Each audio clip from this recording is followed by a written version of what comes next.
Hey guys, welcome back to the channel. I figured, as a nice little change of pace, I would come at you with some non-race truck action. As much not fun as not having a race truck is, gotta have the tow rig too. So I kind of started filming a little late. I wish I'd have filmed pulling the motor on the dually, but it was a one-man operation here on a Sunday, and I just wanted to get the thing out so I could get the truck out before work Monday morning. Didn't have the shop all tied up, but got it all out, and I got it here on the stand, and we're gonna tear it down and see what the damage is. I bought the thing dirt cheap, super nice truck, but it had a real bad misfire and low compression on cylinder number 4, if I remember right. And it had a hung open injector, so I'm suspecting a melted piston or a hurt valve or head, or a combination of all three. That's why for now I'm going to get the passenger head ripped off just to assess the damage, make sure the block is worth fixing. And then if it is, I'm going to rip the other head off, check all the cylinders. I'm going to end up pulling the pan. I'm going to just go through it, check bearings, make sure everything's copacetic, and get it ready to go back in the tow rig, the dually, and get it ready to be a 6.5 hauling the 6.5 around, which is what I've been wanting for a long time, as much as I love my Duramax.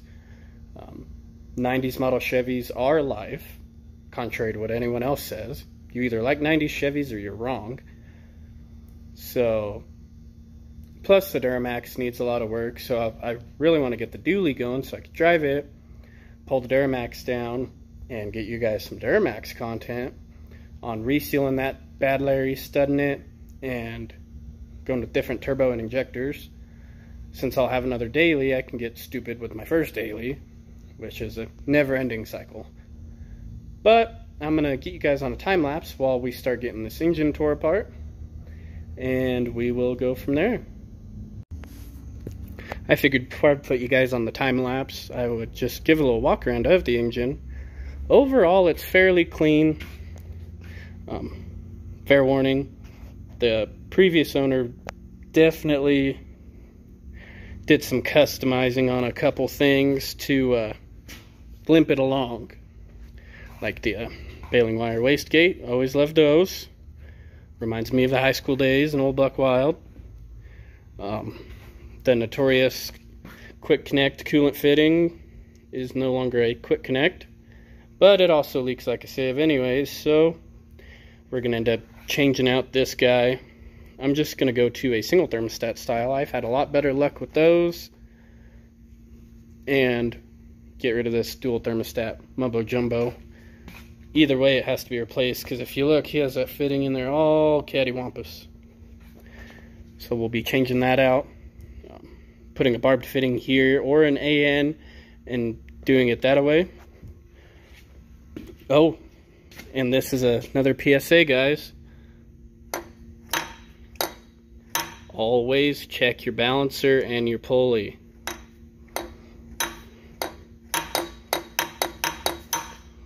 He actually had it like that long enough that the bolts are kind of flat. So I'm really curious to see. That's another reason why I want to pull the pan, is give everything a good once over. But always, always check your balancer and check your pulley.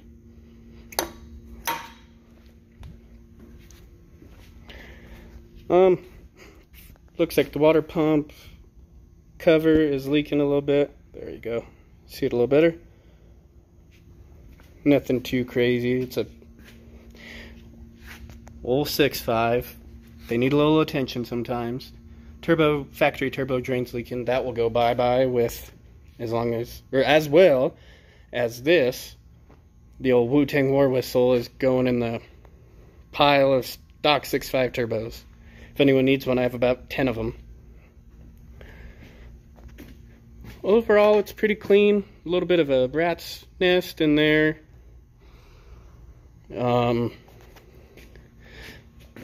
Of course, one broke off on this side, exhaust manifold stud.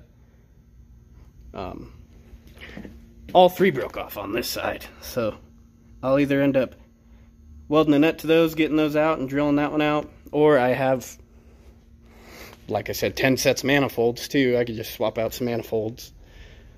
But what I always do on these is I always spray them down and drive the dang thing, get it hot, spray it again, and then I go after it. But seeing how the engine was hurt, I was not able to drive it as much as I wanted to, if at all, because I didn't want to make it any worse. So that is why I did not have luck with those and broke those off. But I will get them out or swap manifolds, either way. Another custom thing was he had a typical 6.5 oil cooler line blowout. So what he did was cut the rubber off, reuse this, and on the truck side as well, over here, cut all the rubber off of this end, and just ran hoses over in between the two, and used 2 screw clamps, and went about his way. And this one he kind of tried to put a little flare on. This one he couldn't get his tool in or something, and he made a flare with JB Weld. Oh, focus in there. There, you kind of see it. JB Weld flare, custom. So I will be building my own oil cooler lines with a derail oil cooler with fan, because like I said, I'm going to tow a lot with this thing. And I already have Duramax fan and clutch. Doing a bigger tranny cooler with a fan, oil cooler with a fan. And the water methanol is coming off the race truck. I'll tell you all that in a later video. We'll just get this thing tore apart and see how bad it is.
Alright guys, so it took about 20, oh, hold on, let me turn the fan off.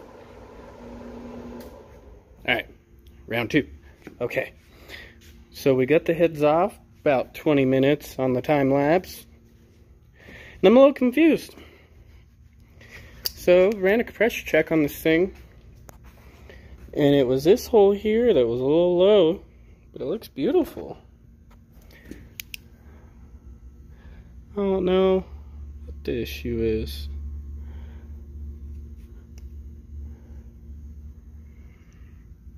That's just a little gobbledygook from when I tore it apart. But the cylinders are even...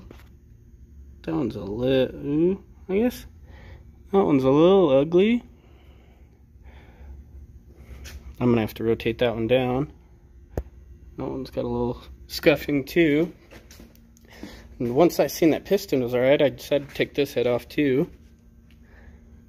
Oh, they're all kind of scuffed a little bit. That one's pretty nice. Look at that cross hatching. I'm confused. Like I said, this is a cylinder head on that side. I don't know if just that valve not seating very well right there. I could see that pre-cup's cracked fairly decent right there.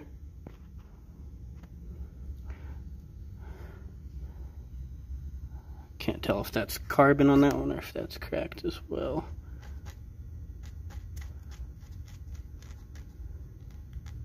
That one's cracked too, but that's a 6.5 thing.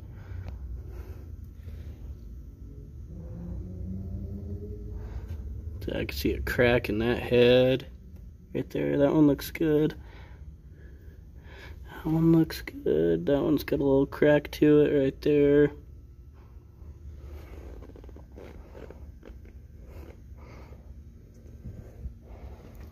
We can come look at this head on the other side. That one's got a little crack forming right there. Might be a crack right there, kind of hard to tell. Kind of looks like that valve might be leaking a little bit as well. That's really hard right there.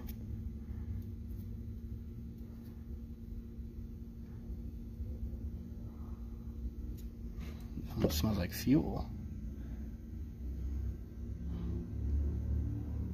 And that would have been this guy.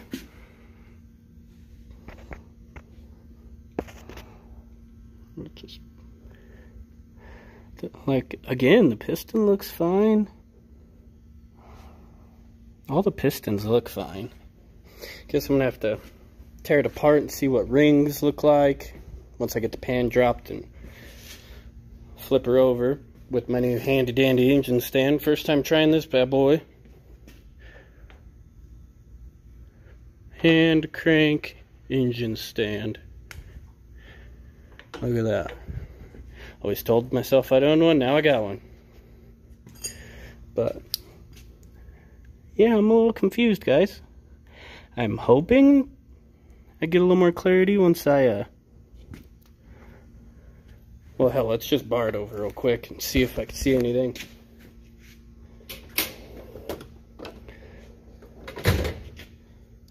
I'm gonna set you guys down for a second so I can try and bar this over.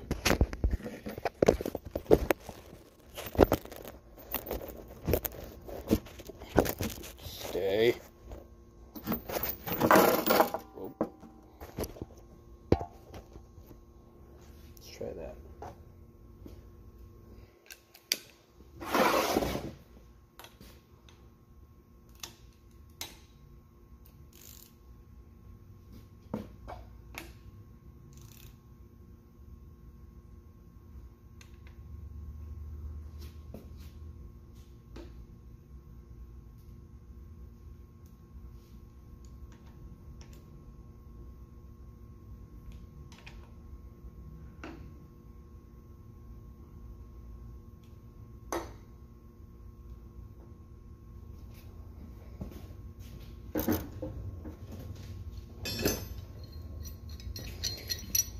Doesn't want to tighten by the bolt, so since Pulley's junk, just gonna do the old pipe wrench trick.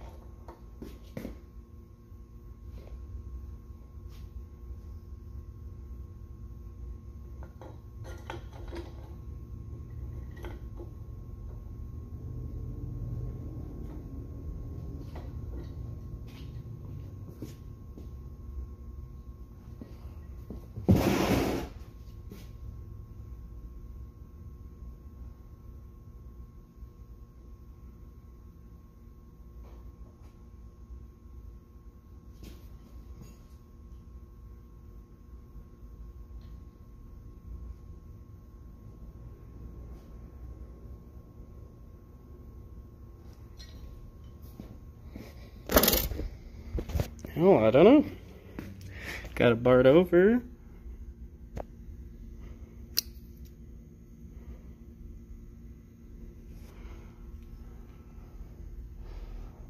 Nothing detrimental.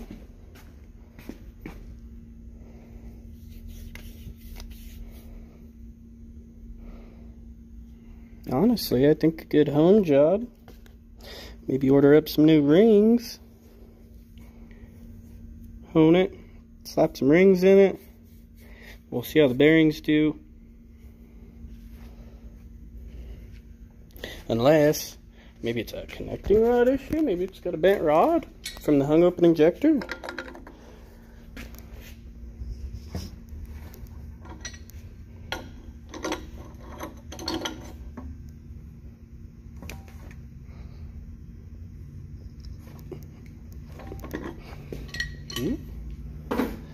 Just by eyeballing it, looks like it protrudes plenty.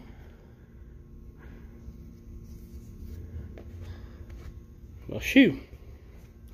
I guess we'll know more once I get the pan off and see how healthy them rings are. And we'll go from there. But, like I said, got both heads stripped off about 20 minutes.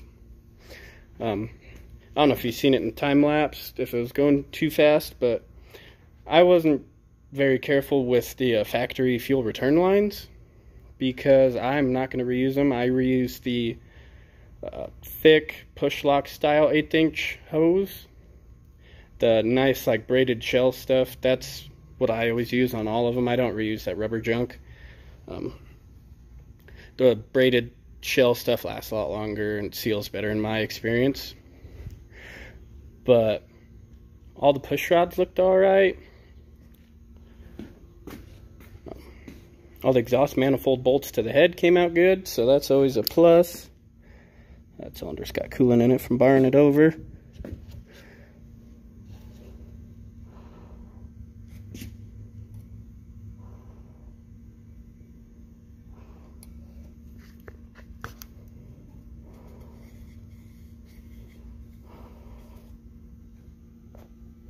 Trying to look at that.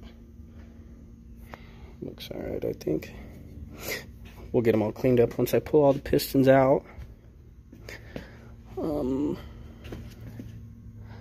No popped out lifters from what I can see. That actually happened on that motor I bought for $200 complete. What it had, huh? Let's see if I can show you. Gotta remember which hole it was. One of the lifters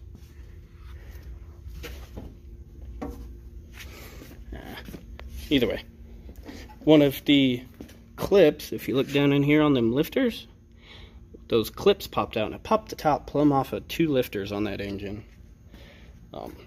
I bought it, that's what I pulled the heads off of for the race motor, so I wasn't too worried, and I believe that's going to be my next block I build for the race truck, which I'm keeping kind of under wraps for the moment. I'm very excited to show it once it's done, but that's kind of a hush-hush one at the moment. But it's going to be ridiculous when it's done. Yeah. I guess. Stay tuned for part 2 when I pull the rods and pistons out. And we'll see if it's a ring issue or... hell, maybe I got lucky and the tester was just off. That'd be nice. But we'll get the dial bore gauge in here, see how square these cylinder walls are. Get a nice good hone on them. And if everything checks out, we'll slap some new rings in it. Maybe even new bearings. We'll see how the bottom looks.